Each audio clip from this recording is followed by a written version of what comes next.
Kids, we are back. So, kids, today we're with Dan Wood, a good friend of mine. Dan, how are you? I'm doing well, Jim. And yourself? Super, thank you. Kids, Dan works for AC Nielsen Company, doing a lot of important work there. He actually teaches people. He's kind of a teacher in his own right, but his students are adults. But he was also coached with me in part of my coaching career in high school soccer at Carrollwood Day School. But I want to ask Dan to tell you about himself. Dan, tell the kids about your story. Okay, my story is kind of simple in a lot of aspects. I grew up down here in Florida, Clearwater, lived in countryside, went to school at CCC my first 2 years for high school, and not sure if it was the wisest choice I've ever made in my life because I didn't get to experience you as my coach personally, but left my junior year to go to Jesuit. Went there for my final 2 years. Played soccer most of my life. Have been involved in the game one way or the other. Now mostly as a parent with a daughter that plays. I've lived here. I've lived in Pittsburgh for 16 years. It's been quite the fun ride, to be honest with you. Ever changing, ever evolving, and developing myself as a person every single day. One of So, one of the things I love about you, Dan, is you're a lifelong learner, and I try to be the same way. Tell us a little bit about the people you teach. okay. So the people I teach come from all over the country. They come down here anywhere from 2 weeks to 16 weeks. They're training all types of backgrounds, all cultures, all completely diverse, totally different individuals. Some with academic backgrounds, with PhDs, some with just a high school degree. It, it I liken it to, I've always likened it to Christmas because, every day is, you're eager and you go down and you never know what's inside that present, right? So it's the same with people. You never know what's inside of them. They could have a good day, they could have a bad day, and it's up to me as their facilitator or their teacher to guide them through the day and make it an eventful day for them, What are you and a learning day for them What are as you well. trying to teach? What are you trying to teach these folks how to do? Well, a couple different things actually. We call them metering platforms.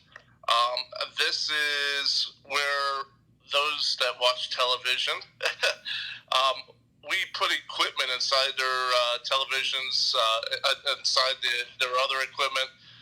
Some platforms we put it inside, some platforms we don't. We put it out external, outside. We teach them how to do this, how to manage the equipment, how to program the equipment, how to program computers, how to manage the homes, because you'll have a field area when you go back out into the field, and how to deal with all the different types of personalities that this great world has to offer. And some selling skills as well, some soft skills. We call them soft skills that will allow you to be successful out in the field. So That's interesting. And so the reason for this, putting this stuff in people's homes, is to try to figure out what they're watching on TV. Is that the idea? that is it. Yeah, exactly. Great segue. Thank you. It allows Nielsen to gather information about, depending on the software and the equipment that we put inside the home, we'll either know what the whole household is watching or what the individual is watching based on the market that they're in. For those markets, they're the larger markets that we know exactly who is watching what and when they are watching it. It allows the television companies to make decisions based on our information of what's successful. It also allows for advertising to know when to advertise for the demographic or whatever they're looking for. Advertising is a billion-dollar industry, so we have our fingers in just about everything because we not only monitor what they, wrong word there, monitor, we capture what they watch on the television, but we have the ability to capture the computer, capture audio from the radio, capture anything that produces that people want to watch or listen to in any way, shape, or form. That's awesome. So, Dan, what kind of a kid were you when you were 9, 10, 11 years old? Oh, tales of misguided youth, right? I was the oldest son of 3 boys, and as such, I grew rapidly, and my parents had to find something for me to do because I was full of energy. So the 2 avenues that I went down one was karate, so that I would have discipline, and the second was soccer, so that I could kind of run out some of that energy that I was filled with. I was always on the go, always adventurous, running around. I feared nothing, and just had my youth was amazing to me. I just had an absolute blast. That's awesome. Do you remember PE class when you were in that age? So the things that I remember were, again, soccer. I remember dodgeball, things that were extremely adventurous, as well as far as, things that involved activity. Soccer was the main, if I'm looking back at it now, soccer was the main thing that I remember, but I do remember dodgeball getting plunked in the head and, those types of things that aren't allowed nowadays. But for me, that was kind of the stuff that I reveled in and enjoyed. I do remember at St. Cecilia there were times where they would have these evenings, and it was put together by the PE department, and it was at night, and we would play soccer on the field there that is now a lake or a pond. It used to be David Martin Field, and before that it was the Clearwater Parks and Rec, I believe, owned it. But we'd play soccer there, and then we would come in and watch a movie. Wow, that's interesting. And that's what I remember. We do a big time night program as well, so that's a real popular thing at our school. So soccer has been a running theme in your life, and it's obviously what brought us together. Right. And so, kids, just to let you know, I asked Dan to join our coaching staff at Carrollwood Day School, and he coached with us for several years there. Dan, what do you remember about the soccer program and coaching at Carrollwood Day School? Does anything stand out?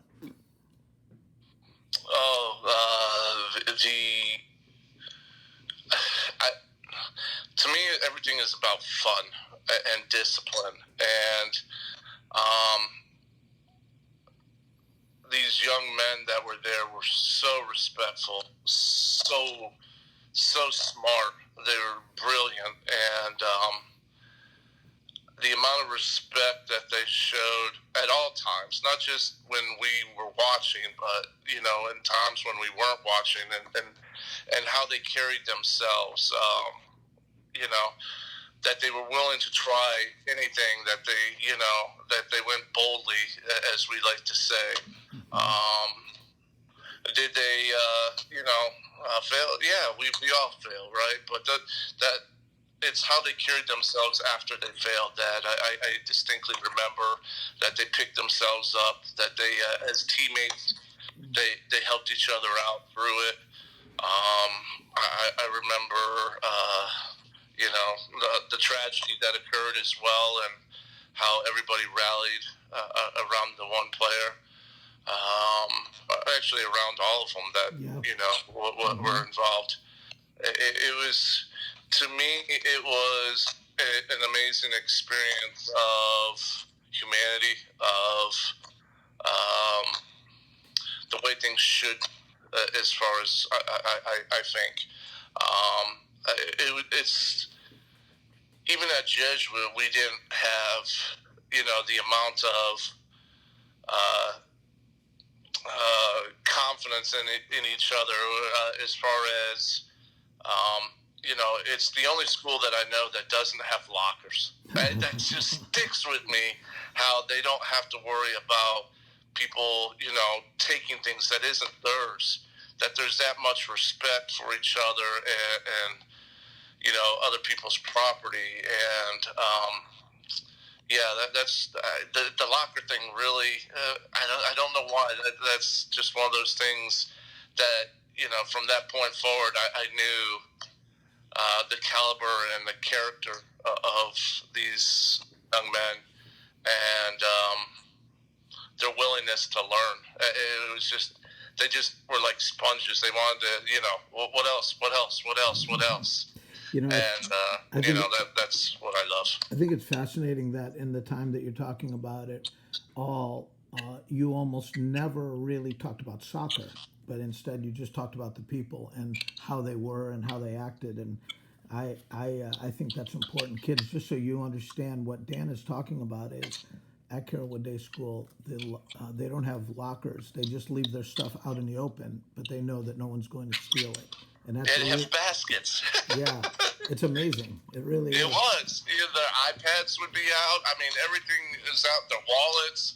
They left. Nothing ever was taken or stolen. And what an amazing environment that is. Yeah, it's awesome. such a safe environment to learn and flourish. And that to me was one of the not all the only, but it was one of the things that I really truly appreciated about CDS and my time there. Well, you veered into a word there when you said safe environment. Safety was one of our big themes this past year to building culture. We spent an entire year talking about that, so that's interesting that you use that word. Tell the kids, Dan, about the Killian, what it actually is, and what you thought about it. I got to experience the Killian at CCC when I played soccer there. The Killian is a routine that we would do prior to the game, right before the game, and our warm-up. And for us, it got us all in sync because we were all doing the steps and everything the same. It's a series of steps, movements with your arms. It also is kind of announcing, hey, we're here, we're ready, and let's get this thing on. We're coming for you. We don't care what you think about us. We don't care if you think this is, ridiculous or anything like that. This is us, and here we are, and we've got this, chip on our shoulder. Come get it, because we're bringing it. That's awesome. So, one of the reasons I ask you about that is because, first of all, it's cool, but also my next question is, I know you've had a chance to watch the kids in their performances in PE class and in their nighttime performance. Do you have any impressions about that? Yes, so we bring back the word safe again, right? Safe. I haven't had a lot of experience teaching youngsters, but I know the principle is close to the same as far as I noticed everybody was engaged. And in order for that to occur, there has to have that feeling of safety, of ridicule or tormenting. And I know that's a big thing with you, as far as, hey, we're all in this together. And, we don't tear each other down. We build each other up. And that was one of the key things that I saw as far as the kids' performances, that everybody was performing and everybody was having a great time and everybody was engaged. And, there was some that kind of lead, but, even when I noticed that there was a slight hiccup, but, they picked each other up and they were laughing about it, and that to me just, honestly, it warmed my heart, because it's like, good, yeah, Yeah. it's okay. That's how we learn. Yeah. And I had a boss that always said you have to go out and skin your knees in order to learn, and you can't fear skinning your knees. Yeah. And to me, I absolutely loved how everybody was participating, because quite honestly, I know for my own kids, they'll shy away at times, and that's because whoever is leading the event hasn't, is not figuring out a way to be inclusive and get everybody engaged. And sometimes as facilitators or teachers, we're too tunnel visioned, and we only operate in one lane. And the beauty of what that was quite honestly, Jim, your ability to operate outside of those lanes on the peripheral for the individuals that would shy away and, I don't want to be embarrassed, or I don't want to make a mistake. Come on, and you knew how to get them engaged. And to see that many kids, engaged, it truly speaks to your ability to reach out and touch these kids. Thank you so much for saying that, Dano. Dan, I know you're a great believer in sports and in PE. Right. But let's, PE in particular, what do you think PE should be? Now, you have kids of your own. Now, they're a little older now, but if you had kids of your own just beginning school right now, what would you hope PE would be about for them? So PE to me is physical education, right? Learning how to be active. So my opinion these days, too many kids are doing this. The only activity is their thumbs. In my day, that was just starting to come around, but for us, it was going outside running and playing. And for PE, that's what we have to teach these kids now, is how to, run and how to play and how to let go and, get some of that, how to be healthy. That activity leads itself to so many other things. As far as, I think PE should be first thing in the morning, quite honestly, because it gets the blood flowing and the brain working and the brain engaged, and it's a vital part to these children's successes, because otherwise they're kind of honestly walking around like zombies. Yeah. And instead of let's get that energy going, let's bring it, let's go. And in the classroom it's the same thing. If you don't have that, and if you don't start your day off like that, I would be willing to bet, if someone did a study, that the class following PE is the most energized that the kids are, and their most successful class outside. I bet you there's a correlation there as far as that goes. I'll bet there is too. Our fifth graders have PE first thing in the morning, and they always go back to class energized, just like you just described it, actually. So that's really an interesting point. Maybe if there's a way we could find to have the whole school do PE in the first period, that would be great. Well, wasn't it I think it's the Japanese that used to, before their day of work, yes, they would have exercise. Yes, it was. And the reason why is, A, it makes a healthier employee, right? Mm-hmm.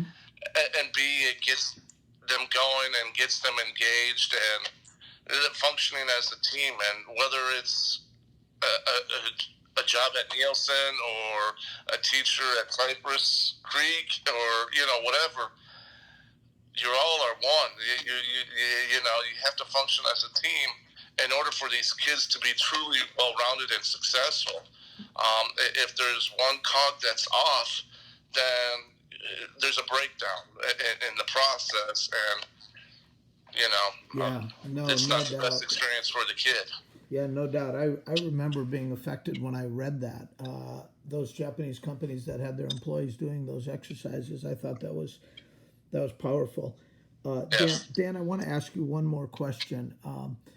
You're speaking now to kids that are 9, 10, 11 years old, that are going to go on to many different directions, but some of them will become teachers, some of them will become coaches, some of them will become leaders of various kinds. What advice would you give to them to carry forward, especially if they go into those areas where they're going to be leading and teaching? So for me, it's always been about the experience. And what do I mean by that? In order for one to have engagement, one has to be interested. So the experience that one actually goes through has to be a fun and engaging, inclusive environment. And for me, when I start my classes every single day, I get the engagement by what we call an icebreaker. And it's a simple question that goes through, and everybody has to answer and get involved. And sometimes it's as simple as, what's your favorite superhero? And it doesn't really have anything to do with what we're going to learn that day, but gets everybody woke up and involved. And it doesn't matter what time of the day you do that to them. I'll do it right after lunch as well. Let's get. So to me, the bosses that I've had and everything, they've always talked about it being the experience. What is the experience? And I can tell without a doubt you follow that, because the experience is always a fun experience. It's a safe experience, and it's not a critical. It's don't critical and corrective are two different words. It can still be corrective without being critical. And I think as a leader, you have to be corrective, because otherwise the situation doesn't fix itself. But there's ways of being corrective without being critical. And the true mastery of a teacher or of a facilitator is being able to diagnose and use it appropriately on each individual, because we're individuals. It's not black and white. Hey, you do this and it takes care of everything for everyone.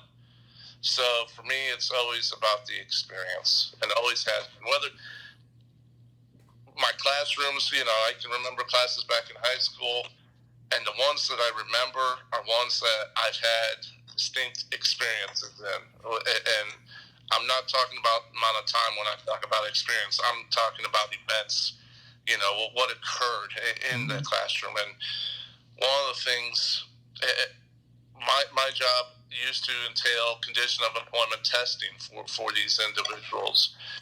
And I always made it about the experience, took their minds off of, hey, if I don't pass this, I don't have a job. That's a big deal.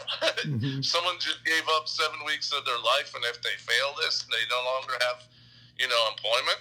Right. So I found that if you make it a good experience, that the ability to learn, the ability to correct one's actions, the ability to do just about anything increases significantly. So it's always about the experience to me. That's great, Dan. I've always enjoyed our experience working together and talking, and I know you'll do great with your upcoming training. So I just want to thank you for taking a moment to talk with our kids, and good luck this weekend and next week. I wish the absolute best to the kids that are going through this. Honestly, they're all going to be extremely successful because of just having the ability to experience you and all your dealings, and your ability to recognize and work with everybody on an individual level. in time, I know these young men and young women will definitely remember you, and as we get into our futures, that's the best thing we can say is that they remembered us and appreciated everything that we did for them. Thank you for having me, and thank you for everything. All the best. Let's keep talking, okay, big man? Okay. Take care.